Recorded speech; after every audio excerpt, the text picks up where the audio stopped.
Welcome. Our phone is a Xiaomi Mi 9, and today I'll show you a couple tweaks and tricks that you can do on this device.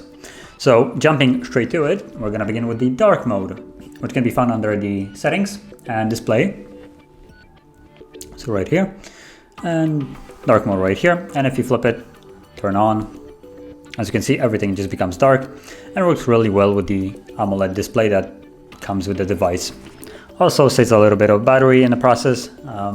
Because of the pixels that are completely black, they don't need to be lit up, so it also helps. Now I'm gonna turn it back on, considering on a video it looks better when it's white than otherwise. So moving on, we're gonna go into the second space. Now it's not every feature, not for everybody sometimes, but basically what it can do is create a second space on a device that will allow you to log in basically like a different device. I mean, it's still this device, but it has like a secondary space that is completely separate from the, let's say, this one. So you could have different photos, different everything on the same phone and not be accessible, let's say, from what you see right now. So see, we will go into the settings, and the option is just called second space, which is right here. You can just turn it on. Now you will need to create also some kind of protection for this space and the next one, assuming you don't have for this one. I already do. So I'll only need to create one for the new space. So let's see, switch between spaces, continue, set password. So seconds, as you can see, this is the password for the second space. So start now, confirm first space password. So it's the first one, and then this is the second space, as you can see right here. So for instance, I'm gonna reverse it a bit and then confirm it. Okay, and you said fingerprint. You can also add another fingerprint, so then you can unlock the phone with a, let's say, different finger than you unlock normally. I'm just gonna skip it just to save time. And now if I would like the device,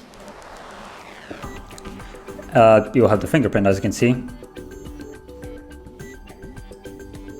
and this takes me to the first space, because the second space doesn't have any kind of fingerprint. But if I put in this passcode, which we set for the second space, it will take us to, as you can see, the second space. And for instance, I'm gonna take a screenshot here, and just as a proof, I'm gonna go into the gallery, albums, and as you can see, screenshot.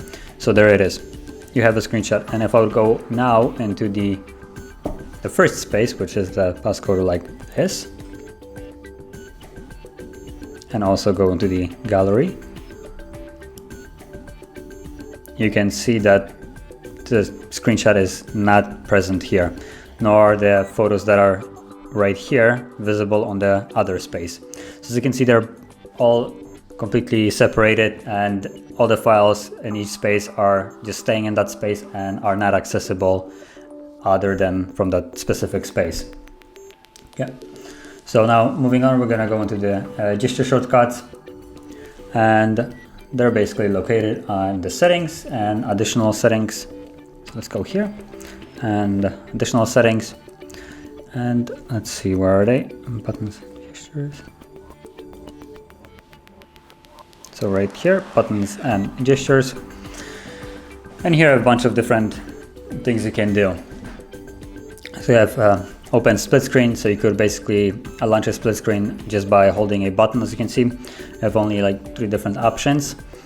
So you have long press back button, menu, or home button, which would be primarily the buttons on the bottom. So you can choose one. Now, split screen is also, for instance, accessible if you go into the reset, and you can hold it and you get it right here. So it's not really a super handy one, but let's say launch Google Assistant might be. So you can have it set to something else, and by default it's set to home button. But the next thing I want to show is the gesture navigation, and otherwise you cannot access with gesture navigation Google Assistant. So you might want to change it to something, let's say like a back. So let's choose something like something that would incorporate, see, menu. Okay, so there it is. You can just flip this on, press and hold the power button for half a second to turn on Assistant. So cool. You can now hold the power key and it pops out, as you can see. I just not use this. Okay, and now moving to the last thing I want to show is the gesture navigation, which will be under the full screen display. So if we go back and find full screen display right here, we have the system navigation, and we're just going to go into the other one. You can learn gestures to basically get a feel how they work. So you tap on learn, you have the 3 different ones. So learn, swipe from the bottom, so let me lift it up. It's basically the home button. Now this is the recent, so if you swipe and hold, and then from the sides, both sides work. Okay, it shows also both. It's basically swipe from the side to go back. Now, okay, cool, I'm done. And now, as you can see, if you would have the Google Assistant, you can't really launch it. If you hold it, it just takes you to recent, and there's no way of launching it apart from the power button, like so. Now, so that would be basically everything I wanted to show, and if you found this video helpful, don't forget to hit like, subscribe, and thanks for watching.